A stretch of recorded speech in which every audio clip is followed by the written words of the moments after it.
Hey everybody, it's Ron Johnson, and this is the Ron Johnson Show on Locked On Sports Minnesota. Today's show, come on now.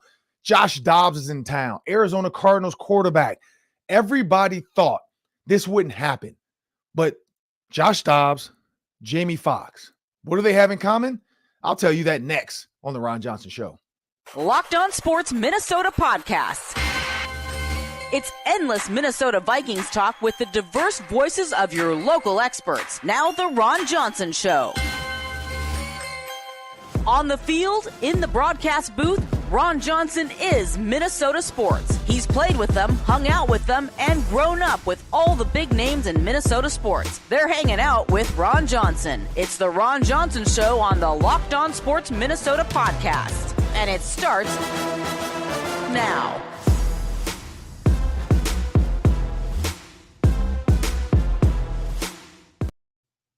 Hey everybody, it's Ron Johnson, and this is the Ron Johnson Show on Locked On Sports Minnesota.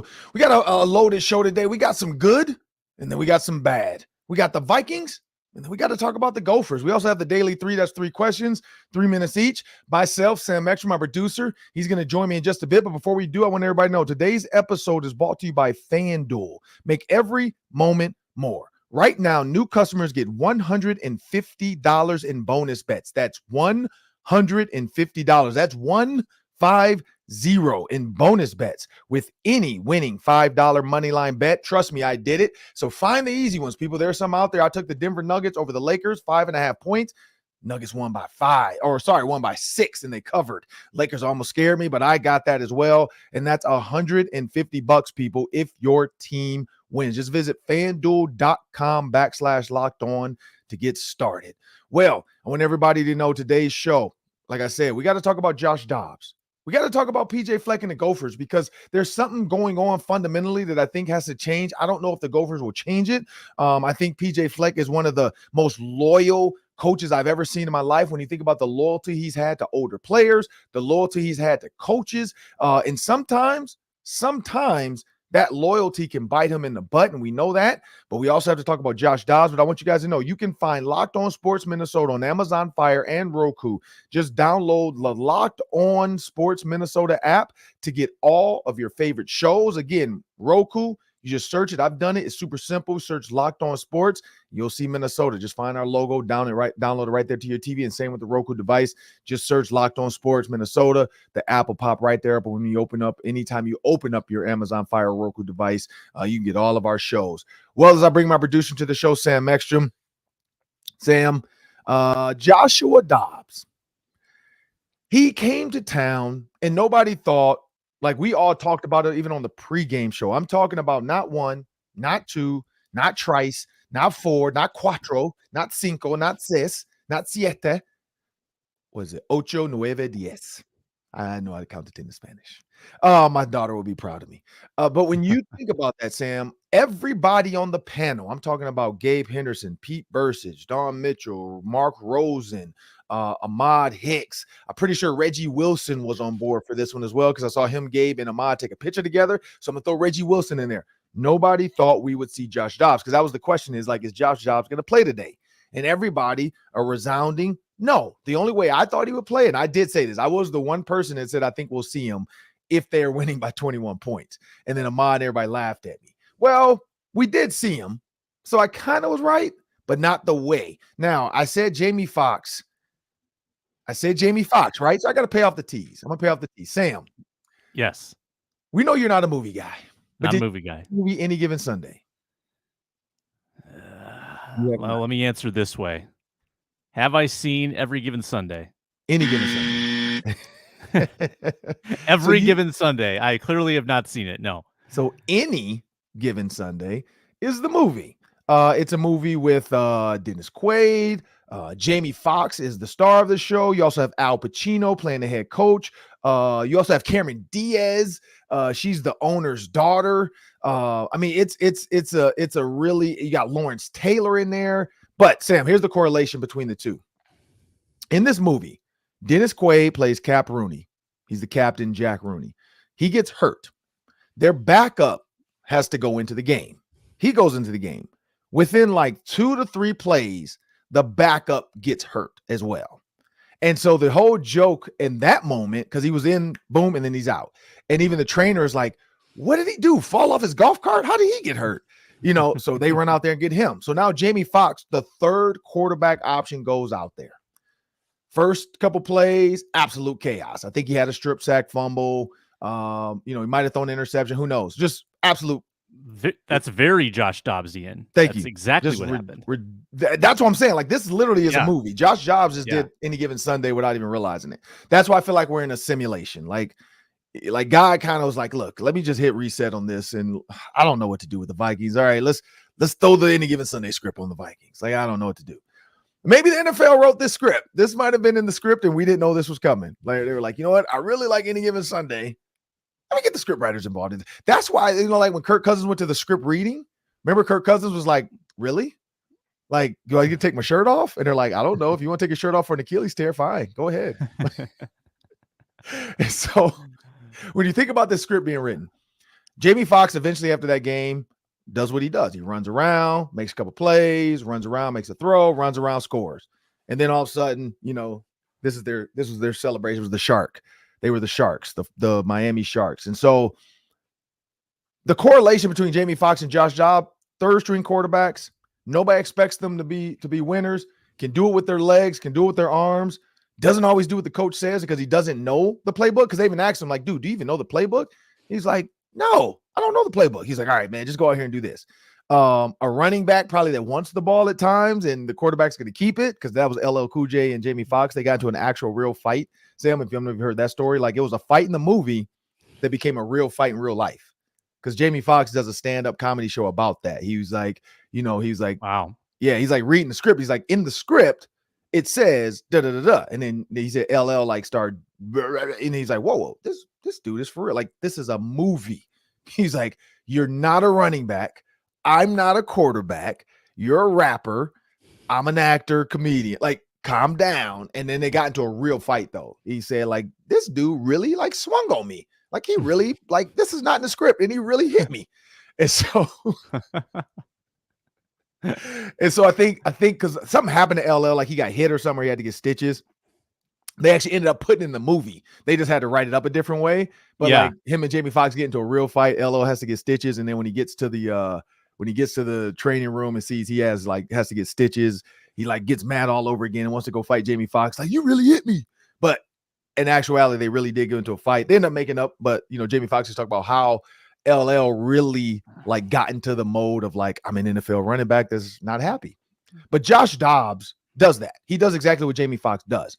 And so when you think about that, his ability to run, his ability to throw, his ability to captivate America, not just Minnesota, Ryan Clark, ESPN, Sports Illustrated, Pat McAfee, everybody was captivated by Josh Dobbs. And so I don't know if he has a bigger purpose, he has a bigger goal, what's going on, but he has captivated. Like, they're selling his jerseys now. I wonder how many 15s. I'm gonna have to count like the number of 15s I passed. I'm gonna do a 15 counter and we'll talk about it next week on the show. How many 15s I saw at the game. But he's taking over in the short term. And that's what Jamie Foxx did in the movie. And then there's if you go to my Twitter, it's 3 Ron Johnson on X. I tweeted out like a short clip of the video of Jamie Foxx's music video he did. I'm like, that's Josh Dobbs. Like, I was joking around about Jaron Hall and people are like, oh no, he's a Mormon. That doesn't work. And I'm like, you're right. And I'm like, I don't know how else we can get to that movie though. And then boom, Josh Dobbs. He gives us the movie we need. He can go out there and be Jamie Foxx, take his shirt off, wear a gold chain. So that's the correlation. The biggest thing in the end, Miami, I won't ruin the movie for you, Sam. They end up making it pretty far in the playoffs, blah, blah. There's some conversations about contracts and going to a different team and staying with this team, creating a new organization. So I don't know if the correlation down the road is going to be there as far as Josh Dobbs becoming like a franchise quarterback for another program, and Kirk Cousins as Cap Rooney, Dennis Quaid just comes back and runs the Minnesota Vikings. But very, very key correlations between the two, being the third string quarterback coming in and winning the game. But what were your thoughts on Josh Dobbs, seeing him operate Sunday? Yeah, I was floored by how good his delivery was on a lot of throws, which, I mean, the running is one thing. That's improvisational. That's just instinct. I guess it didn't shock me that he was able to run with it, though he ran really, really well. but I thought that he was on target. It seemed like he actually had kind of an understanding of where guys were going to be on the field. And I thought he was fairly accurate with his arm. He threw on the run at times, including that huge 2-point conversion in the second half. So props to Kevin O'Connell for talking him through that on the fly, the quarterback's coach for getting him up to speed a little bit, and obviously Dobbs for executing. It takes someone like, you got to be cold-blooded, Ron, to go out there, get a safety, fumble twice, and to not totally melt, right? He could have just shriveled up into a shell and got in the fetal position. But he showed up in the second half and balled out after terrible adversity early on. That takes some impressive mental makeup. I'm excited to see what he does going forward, and I'm worried too, Ron, that this is I'm worried that this is his Everest and he's conquered it, and it's all downhill from here. Can he sustain this? Because this is pretty impressive. I'm worried that we're going to crash down to earth after such a big emotional win. That's my concern. Well, this is the one thing about the Saints that I think we were all worried about. New Orleans Saints traveled to Minnesota. They made jokes all offseason. Not they. Cam Jordan made jokes about Kirk Cousins. And he is connected to the Minnesota Vikings because of his dad, Steve Jordan. Oh, that's what we should ask Steve Jordan on this week. I didn't even think about that. I'm going to reach out to Steve Jordan. Now that I remember that, I totally forgot this was Saints week, and we told him we would reach out to him. So I'll reach out to him and see what his thoughts are if he's coming to town. But when you think about Cam Jordan's connection to Minnesota, he knows of Kirk Cousins and knows Kirk Cousins pretty well. They've been in the league together for a while now. And he said, I don't know if people saw the whole clip, but he said, he's talking to defensive linemen, talking about making the wrong decision fast. Coach can learn with that. We can teach you the right decision because you're moving fast. Making the wrong decision slow, and then you're out of here. Making the right decision fast, you're going to get paid because you're moving fast and you're doing it right. Or making the right decision slow. He said we call that a Kirk Cousins. And so in his mind, he's like, Kirk Cousins is not a quick thinker. He's not fast on his feet. He's not moving fast. He's not going to run with the ball and hit you and kill you with a throw. He's not Jalen Hurts, is what he's trying to get at. We don't have Kirk Cousins, but we do have a guy by Josh Dobbs. And the one thing about the Saints, we knew they were going to come after Kirk Cousins because you don't say that and then your defensive coordinator hasn't already made you feel that whenever you're playing Kirk Cousins. Hey, we're going to blitz him. We're going to do this. We're going to get after him. Even though Kirk Cousins went down to New Orleans and beat them. So was that throw to Kyle Rudolph a slow right decision? If it was, I'll take that. He daggered them twice. The throw to Adam Thielen, dagger. Whatever you want to say. That's a slow right decision. Fine. But now you get Josh Dobbs. And so you got a team that probably was planning on blitzing the crap out of Kirk Cousins, trying to make him speed up his thought process, and they don't think he's good at it. But now you got a guy in Josh Dobbs that can hurt him with his legs. He's a guy that can get outside the pocket. But you're right. Is that his Everest? Is that the highest we're going to see of Josh Dobbs? Is that the best we're going to get of Josh Dobbs? I hope not, because that was only 158 yards throwing. Even though he threw 30 times, he only got 158 yards out of it. He did get 2 touchdowns, and he ran for 1. But 158 yards to me, I hope that's not Everest. I hope we see a 250 because I don't think he needs to be or will be a 300-yard passer. I don't think that's in. He runs the ball too well to say you need to throw the ball 300 yards. Now, run after the catch, some big JJ plays down the road. Yeah, I can see 300 yards in his future. But give me 250. 250 with your arm, 50 with your legs. He's over 300 yards combined. That could be a recipe for success with Josh Dobbs. Kevin O'Connell with what? 3 days of working with him? 40 seconds of talking to him on the sideline before he has to go out there? Maybe 10 minutes? And that's what we get? Now you get a whole week. You had a Monday, because I'm pretty sure they were together yesterday. I know they were together. They're together today for sure. They're going to be together tomorrow, Thursday, Friday. The best thing that happened in Minnesota was they don't have to travel this week. So he can go over to the hotel room, go to dinner with your family. Hey, I'll meet you at the hotel. Let's link up some more. Let's sit in the little film room and go over this. Boom, because they're staying at the Omni anyway out in Eagan. So he can say, hey, let's go over to, because Omni's right across the street from the facility. So it's not like they got to pack up all the stuff and go, hey, we're going to meet in our building, and then we're just going to go sleep in the hotel. So me and you, let's go meet in our building and watch more film. Hey, let's walk. They can even go out to the field for a walkthrough because they do the walkthrough there anyway. But they can go for a walkthrough in the indoor and say, hey, I want to walk you down the field. This is what I'm thinking. So who knows what Kevin O'Connell's going to, and Kevin O'Connell's seeing his legs now. Yo, play action. You got 3 options now, bro. You don't have just one. You got under route, you got over route, and then you got run. That's your 3 options. Kirk Cousins is probably over under, check down the running back. His is over under, throw the ball.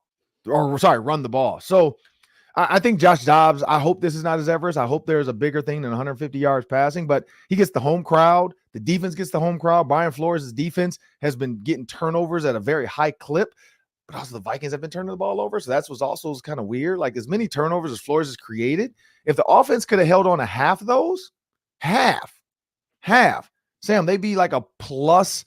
No, sorry, they'd be minus. They still be in the minus, but they'd be like, no, sorry. Yes, minus. They'd be -3, I think is what the number was they said. -3, Sam. If the offense could hold on to half of their turnovers, the defense would be -3, which is a little bit more. I think right now they're like -8 in the Turk give. Yeah. Like that's horrible. You can't be -8 in the take give. So when you think about this team, the amount of fumbles we've seen from different people, different quarterbacks, Josh Dobbs taking a safety. It is what it is, but we got to move on to the Gophers. Spent a lot of time on the Vikings, but why not? It's Josh Dobbs in the winner. We'll spend a little time on the Gophers because when you lose, you don't want to beat a dead horse. I'm not a fan of beating dead horses, Sam, but we have a word from our sponsor. We come back. We're going to talk about PJ Fleck and can he get out of the Minnesota nice type of mantra around the building? Coming up next. Yeah, let me tell you about the new promotion going on right now at FanDuel.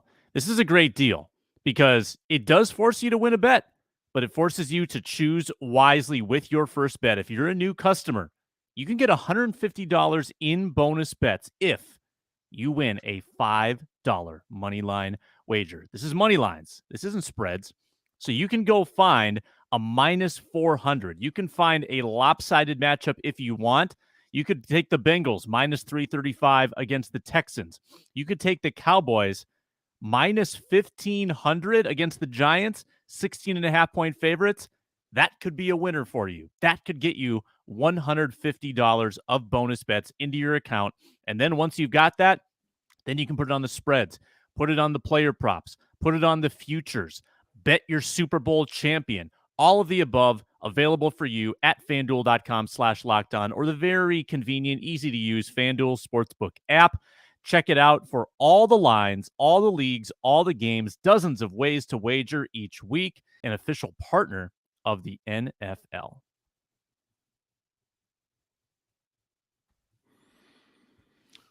Well, Sam, I'm not going to spend too much time on this. I'm not going to beat a dead horse. We already know what's going on with the Gophers. They didn't win again. Had another chance to close out a game. Couldn't do it. 4-minute offense. That's all was needed, Sam. 4-minute offense. Now, defensively, Tyler Nubin was great to see Cody Lindenberg back. Like, he's making plays again. He's his second game back. It sucks they couldn't have him the whole year. Not to say I think he'd be a difference maker in the Northwestern game, but I think he'd have been a difference maker in the Northwestern game. He plays at a different speed at linebacker. You kind of forget, too. I don't know if you noticed this. You forget how good players are until they come back. Like, I watched him against Michigan State and him deciphering the play right away. And it was an out route, kind of not an out route. Sorry. It was a flat route to the running back, kind of like a bubble screen to the running back. Cody Lindenberg moved so fast. The offensive lineman that was coming up to block him, and they were supposed to block the middle linebacker, didn't even have a shot. He had a, he got a 4-yard loss like that. You fast forward, they run a receiver screen. Same thing. Boom. He's between the defenders so quick, they have no shot at it. You look at the Illinois game. Boom. He's through there so quick, they can't get anything done. But down the stretch of the Illinois game, I don't know if you noticed this, Sam, but what really got me going was the fact of the coverage being the same the entire stretch and the blitz being the same, where they rushed 3 and then number 92 kind of delayed blitz every time, and he was just a half second late. If you're a half second late once, I get it. If you're a half second late twice, okay. But the third time, like, what they're going to do. They're going to step up in the pocket, try to create a little bit more time to get a ball down the field because they don't have timeout. So they need to get a first down in order to stop the clock. So back up to the 10-yard spot, make them catch it in front of you, and then tackle them, and then let the clock run out. Same thing with the end of the game play. Nobody should get behind you. Nobody should get behind you. There's no reason to keep trying to make. You already made one interception to get the ball back for your offense, and they did nothing with it. Tyler Nubin, he's made the play 8 times out of 10 this season. Those 2 times, the ball for the touchdown there against Illinois, he did it again against Northwestern. Same thing. He ran out to the left, and the guy came right behind him, ran a post. I guarantee Brett Bielema had been watching that the whole time. Like, hey, when they're in this coverage at the end of games, that safety 27, he's going to get a little bit like hero. He wants to be the hero. And so it bit him in the butt again. Now, PJ Fleck, in my opinion, I think the offensive coordinator role needs to move over to either just Matt Simon, or they need to let Matt Simon maybe do a game and see what they get out of it versus Greg Harbaugh. Not to say Harbaugh's not doing a great job. This is the thing. Some of the balls are there. This is the first time we see Brevin Spann-Ford make plays. This is the first time we've seen Corey Crooms, Elijah Spencer have solid games. But even the 2-point conversion play to me was dumb. Like, you have some of the biggest, best weapons, and you want to run a double reverse pass back to your quarterback. I get it. The Philly special, everybody. No, it doesn't work to the short side of the field, and it doesn't work with a receiver that doesn't want to throw the ball. Quarterback, tight end pout pass. All he has to do is hit the tight end in the stomach. He throws it a fastball over his head. Just relax and calm down and make the throw. But that's just youth. That's just youth. I'm not happy. I'm pissed off. I feel like Illinois and Northwestern were winnable games. This should be a 9-3 team going to the Big Ten championship. Mm-hmm. And now we're just playing for bowl position. That's basically what we're doing now. We're hoping maybe if we can beat Ohio State, Wisconsin, and Purdue, we're hoping that some other teams lose so we can get back in it. But that's not the way I want to go down the stretch. So I'm not even talking about that. Like, mathematically, are they in it? Yeah. But do we want to talk about that? No, that's frustrating because you should just won the game you're supposed to win. Northwestern, Illinois, you're supposed to win.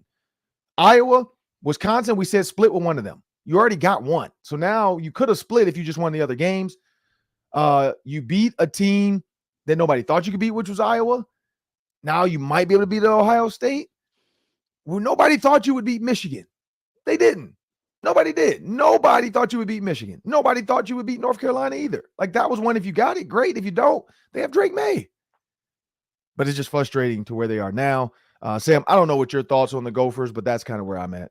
Yeah, I mean, wasn't it last year where they lost to Iowa in the big game, and then they followed it up beating Wisconsin, and it's like, oh, yeah, why couldn't you have just beaten Iowa? Now I feel like they're going to beat Ohio State. After blowing that game, they're going to beat Ohio State, and it's not going to matter. They're still not going to win the Big Ten West. Right. This team, Ron, just lacks a killer instinct in the worst way. Yeah, like, you've got a lead in the second half. This is the yardage you had on all of your drives in the second half.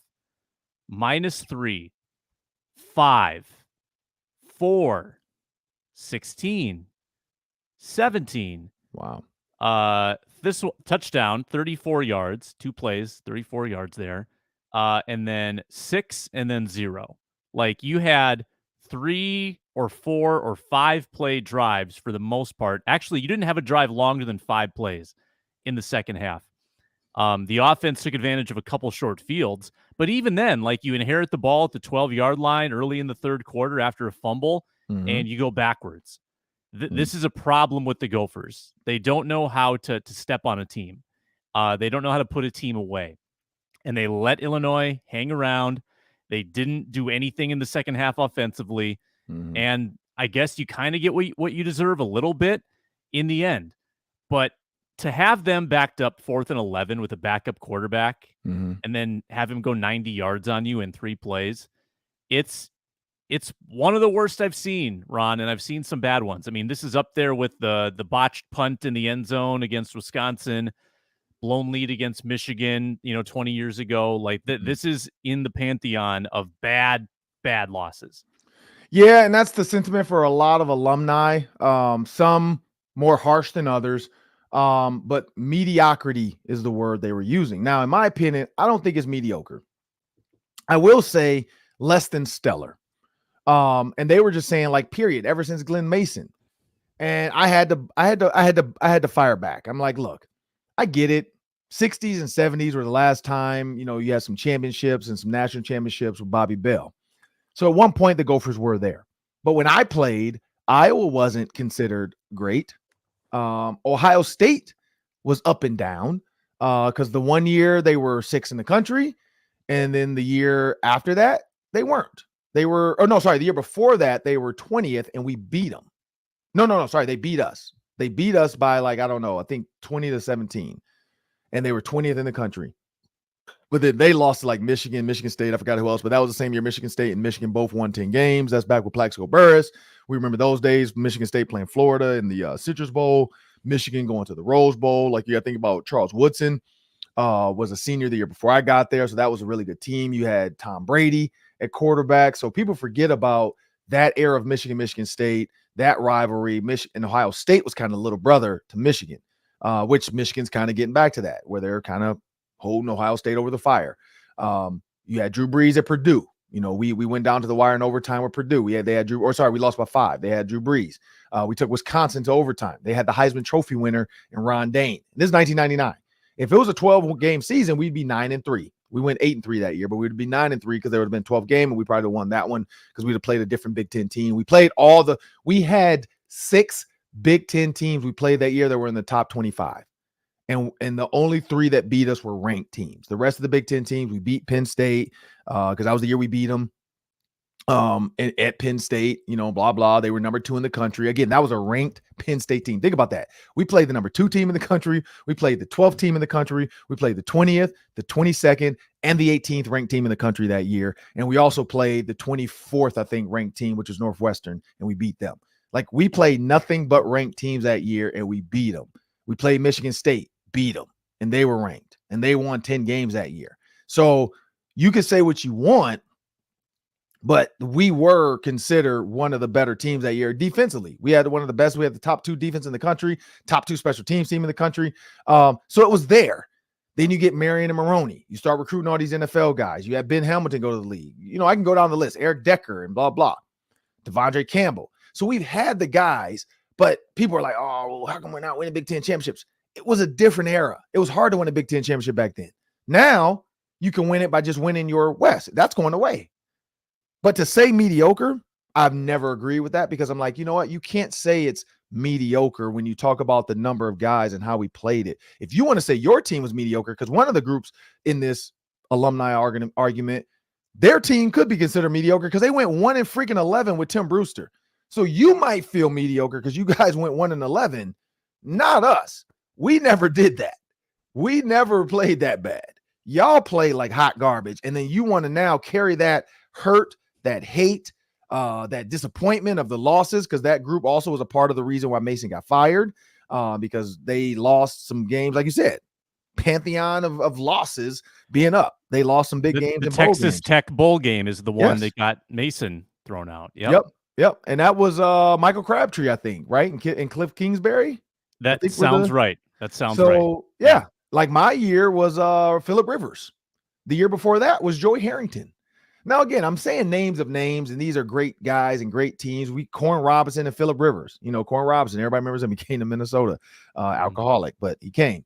But you look at all that. You look at the way Mason lost some of those games, being conservative, ultra conservative down the stretch. Like North Carolina State, we should have blown out. We were up 24-3 at halftime. Should have blown them out. Mason ran Tellus Redmond into the ground in the second half. 46 carries, Sam, in the game. 46.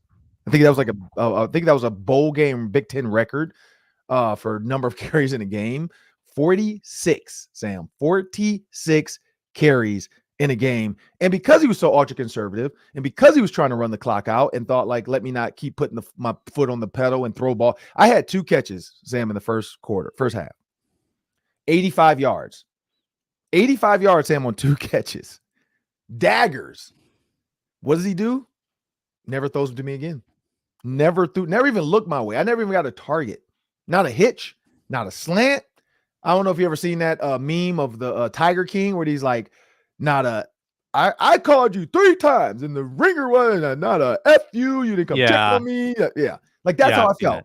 Not a hitch, not a slant, Hey, here's a bubble screen. You just had 2 catches for 85 yards. I just needed one more catch for 100 yards in a bowl game. Like, one more catch would have got me 62 yards. One more catch would have probably gotten me another record. No, let's tie the record with 61 catches instead of getting 62. Let's not continue to put a bow on this thing. I averaged like 18 and a half yards that season. 18 and a half. That was a ridiculous average. I could have had at least 1,600 yards. But no, you don't want to keep throwing the ball. You wanted to run the ball 46 times to close out games, and that's why we lost. So I get that, the conservative side, the ultra-conservative side, Sam. But with the Gophers and PJ Fleck, I think I'm going back to the Minnesota nice side of it. You think about Tanner Morgan, where people thought he should have moved on from him and let him graduate earlier.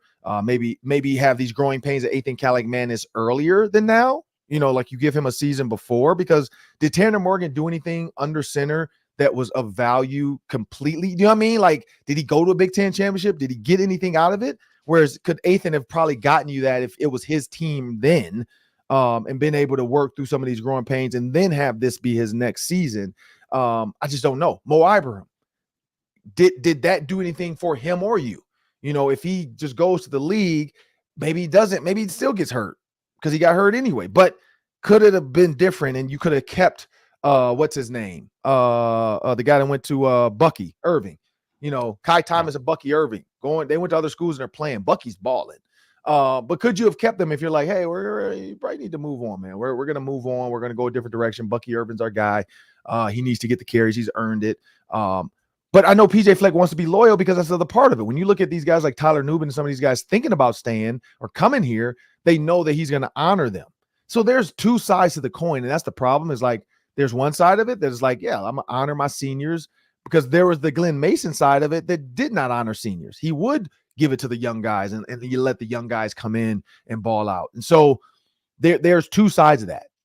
There's no right or wrong answer to it, because I said I've seen both sides. I've seen Glenn Mason get killed by players for letting younger guys play over older guys, and then I've seen PJ Fleck now get done dirty in the portal. I think that was one difference for Mason too. There was no portal, so older guys couldn't just leave. Now there's a portal. Older guys can leave, younger guys can leave, so you really can't win. Like, unless you are Nick Saban even did it to one of his players. You saw that. I don't know if you saw the handshake where he told his player to transfer. Hey, you'd be playing more here if you had stayed. So, it's just, I don't know if did you see that video? No, but that sounds very much like Saban. Yeah, just Google Saban post game, and I'm pretty sure it'll come up on Twitter right away. Yeah. But yeah, he shook the kid's hand. I don't know, I forgot. I didn't even look at who he was. Number one for LSU, shook his hand and said, "Hey, you'd be playing a lot more if you were here." It's like, whoa. Like, if you had stayed, you'd be playing right now, not sitting on this bench getting 4 plays a game. But that's just, hey, Saban's like, I'm gonna kill a dead horse one more time. Yeah. You already feel bad because we beat you. Now hey, you be playing way more for me, buddy. But that's the thing. It is what it is with PJ Fleck and his team. I know we got to get out of here and get to the Daily 3. But Sam, in your mind, down the stretch, these last 3 games, what do the Gophers need to do to kind of, for people to have confidence going into 2024, 2025 season? Oh man, I mean, it's Ethan, right? Like, You hate to pile on, but it's kind of all about him, I think, and maybe it's a little play calling as well. Maybe it's the two of them working together. Mm-hmm. But I think you would have to see a really good finish for Ethan to feel great about the prospects for next year. If not, then you're kind of back to square one. Then do you go find a quarterback in the portal? Who do you have coming up the ranks that can compete with him next year? I don't know if you would feel great about your quarterback situation going into next year. You probably feel good about the running back. You feel good about the defense. I'd like to see some more pass catchers, that are reliable, but yeah, but it's kind of bleak right now, Ron. Like, I don't feel really optimistic about anything. Beat Ohio State, changed my mind, but I have a hard time seeing that happening. Let's just focus on Purdue and get bowl eligible, and then see if they can pull an upset in Columbus. Well, it's happened before. We know that. 2000, Gophers went down to Ohio State, beat Ohio State in the shoe. We know what it's going to take. It took a couple players to just make plays, took a defense to get after the quarterback. That's going to be the key. Do you go in but guns a blazing and just blitz the crap out of Ohio State, say, look, we might lose anyway? So let's just have fun and see if we can confuse the crap out of their quarterback. But do you leave your corners one-on-one with Marvin Harrison Jr.? And that's the other part of the coin. But now we got the daily 3. We'll see. I'm looking forward to it. We got Purdue, Ohio State, and then Wisconsin. We shall see what happens. We shall see what happens, Sam. And this is a sad thing too, Sam. The way this team has played, unfortunately, like Purdue to me doesn't seem like a good team. So I feel like that should be one they should win. But Illinois should have been a win. Northwestern should have been a win. Yeah. Northwestern lost to Iowa, 10-7? Their quarterback threw for 61 yards. Like 61 yards. Sam, 61 yards. And they made him look like a Heisman candidate when he played the Gophers down that stretch, those last couple plays. Like the last couple drives, actually. So, yeah, I don't know. Because I could see them losing to Purdue. I know they're probably going to lose to Ohio State. And then they could lose to Wisconsin. They can finish the season 5-7. 5-7, Sam. Like that's the scary part about this season. Yeah. At this point, they can finish the season 5-7. They right now. Yep, they could get away. Right now, they should be 7-3. No, 7-2. Yeah, 7-2. They should be 7-2. Mm-hmm. Northwestern and Illinois. 7-2. They'd be number 1 in the Big Ten West by far. 7-2. 7-2. All you have to do is beat Illinois and Northwestern, and you'd be 7-2. Right. Think about that. One 7-2. conference loss. One conference loss to Michigan. Oh my goodness. 7-2, Sam. 7-2. Well, it's time to move on to the daily 3. That's 3 questions, 3 minutes each. But SiriusXM, we know it's a proud partner of Locked On Sports Minnesota. Just go to any app market you're on and just search SXM, and you can get the app right there. Take it with you wherever you go. And hey, check out the Minnesota Football Party 4 days a week from Monday to Thursday. Get your Vikings fix with Arif Hassan, Luke Inman, Luke Braun, and Sam Ekstrom on Locked On Sports Minnesota. Well, now it's time for the daily 3. That's 3 questions, 3 minutes each. Take it away.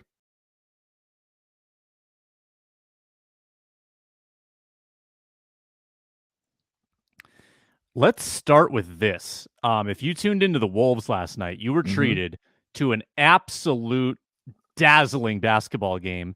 It was people were comparing it to a playoff game, playoff atmosphere, kind of half-court basketball game, good defense, overtime, and Anthony Edwards puts on a show in OT, takes over on both ends of the floor, 8 overtime points, big buckets. Wolves knock off the undefeated Celtics, just like they knocked off the undefeated Nuggets. Can't wait for the Minnesota basketball party tomorrow to talk about all this. But what's your reaction to these Wolves that are suddenly coming alive and taking down the best teams in the league? I'm super excited. What we saw is what I was hoping to see. And you know this, Sam. I bought this numerous times. 38 points. 38. But even if it finished the game in regulation, 30. Like you said, 8 of the overtime points. 30 points in regulation for Anthony Edwards. You got 20 from Jase McDaniels. I think that's going to be a key guy down the stretch. The one thing, they got the win. Karl-Anthony Towns, 7-6. 6 fouls. 7-6. He had a single. And it was 6 fouls, but 7.7 rebounds and 6 fouls. Like that to me is perplexing to feel like this team can do all that with Karl-Anthony Towns doing nothing. But Anthony Edwards, 38 points. Mike Conley, like I said, just a generous 8 points. But Jase McDaniels, like they're finding guys. And then Naz Reid following up with the 14. They're finding guys to make the plays. But again, the Celtics, the only team to beat the Celtics, Wolves. The only team to beat the Nuggets, you know what that is, Sam? Wolfies. Hey, I saw somebody tweet that giant slayers or giant killers. Hopefully, they then realize we can beat the little guys too. And they go out and they put a stretch of games together, whether it's a giant or it's a nobody, and they win. And they win. And they win. And then we could play DJ Khaled nonstop. But no, I was super impressed by this team. But again, Anthony Edwards, to me, he's shown this is his team. And so now it's truly got to go. But Cat's got to stop with the whining. Like, stop with the crying. Stop with the pandering to the refs. It's never gonna, like, it's like a parent. They get sick of it at some point. They're like, dude, shut up. Just play. Yeah. And that's where the refs are going to get. And then if it gets to that, then it becomes a him versus the refs, and it can get really bad. And we don't want to see that. But I don't know. I was excited. What did you think? Yeah. Well, I mean, on Cat, he had a couple obvious fouls. and his reaction is so oblivious, like Right. he's shocked. And Right. I don't know if he's just frustrated with himself and that's how he shows that emotion. No, he does. He's unaware. But yeah, I mean, it was a clunker from Cat, but again, I thought Rudy was really effective on the defensive end. Conley, I read this today. Conley has not turned the ball over since the first game of the year. Wow.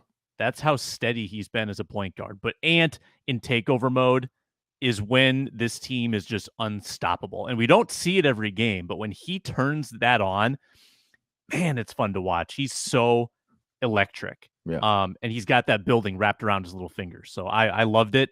I'm excited to see what they can do going forward against, some medium teams. The atmosphere won't be as charged. Can they rise to the occasion? Right. But to your point about Cat, I did it the other day at the gym. I walked in and I was waiting to play it in the game next, and I was watching some of the calls being made, like whether it was out of bounds, traveling, whatever.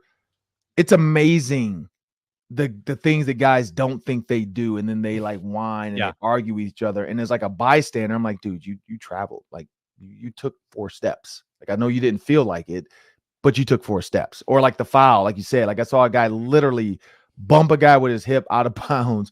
I didn't touch you. It's like, dude, you definitely hip checked him. Like, what are you talking about? But that's where Cat's at. He's unaware of his, like, he's huge. He's a big dude. So he's just unaware. And that's not a good place to be. What you got next? Yeah, let's go back to the Vikings. They went 4-0 with Justin Jefferson on the IR. Who or what do you think has been the biggest reason for their success without their best player? I think they can go 8-0 without Justin Jefferson. I've said this. They can go 8-0. I think they can win these next up until the Bengals game. Like we saw, the Bengals are really good. But up until the Bengals game, I think they can win all of those games, and they could do them without Justin Jefferson. Like I give it to Kevin O'Connell. Like that's my success. Their success is Kevin O'Connell and Brian Flores. Like this is the one time where I can give it to a coach, 2 coaches. Brian Flores is putting a masterclass together of some of these robber coverages. Like you see Cam Bynum always in position to get an interception, but he doesn't make the play. 2 weeks in a row, they ran the same play. Jordan Love almost throws an interception to Cam Bynum. What's his name? Taylor Heineke almost throws an interception to Cam Bynum. Same exact robber play, same exact result. Cam Bynum doesn't catch it. So it's just Brian Flores. He's calling a great chess game, and that's who I'm going to give it to. I don't know. What about you? Yeah, I would say Flores. That'd be my number one. And then offensive line. I mean, their pass protection has been so good during this stretch. And even bringing in Dalton Reisner, he does well in that backup role. Now a starter. David Quessenberry comes in, gives up 1 pressure in 75 snaps. So their depth has really shown through, which is super impressive. So you'd love to see it. And by the way, Vikings are underdogs at home against the Saints, 2.5 points on FanDuel. That's very interesting. I might take that one. What's the last one? Head down to Iowa. Last one, Big Ten schools are demanding punishment for Michigan stealing signs by sending a staffer to games.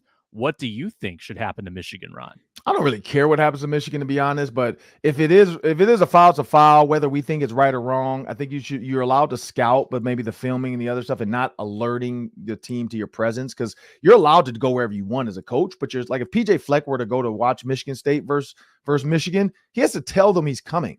Like he can't just show up and then try to film and do so. He has to like announce his arrival. Hey, I'm coming to your game, man. Like, can I, blah, blah. Where do you guys want me to sit? It's something to that. Like, it's just courtesy. And Michigan did it dirty. And I mean, hey, it is what it is. If you want to cheat, you want to cheat. I don't think it would have mattered, to be honest. But also, I don't know. Like, I don't know. But they haven't had a close game. Like, if they were winning nail biters, I'd be like, man, they're really putting it to the, they're really they're blowing people out. So I just don't know if it matters. I think they just wanted any type of edge, and maybe it's a mental edge they have now because they're like, oh, we know exactly what they're going to do. I don't know. I have no idea, but I don't know. What do you think? I mean, I have no idea either, like how the punishments work for this kind of thing. I know Harbaugh already got suspended this year, but no, that was a self-imposed because the NCAA wanted more games and the school couldn't agree. So they self-imposed. They settled and said, we'll deliver our own punishment if that'll suffice. And NCAA was like, no, but whatever.